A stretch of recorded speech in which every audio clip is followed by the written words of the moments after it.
brought to you by V-Guard.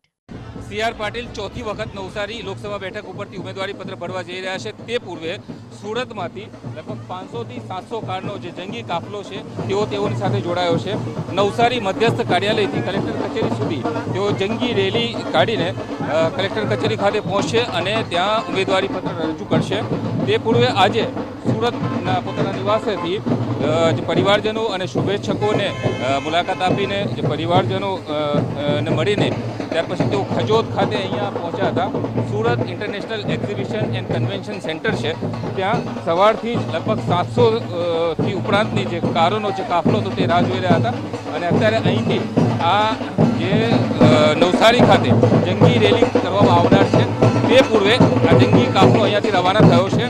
અત્યારે આપ જોઈ રહ્યા છો પુષ્પ વર્ષા થઈ રહી છે. સી.આર. પાટીલ રવાના થયા તે સાથે જબરજસ્ત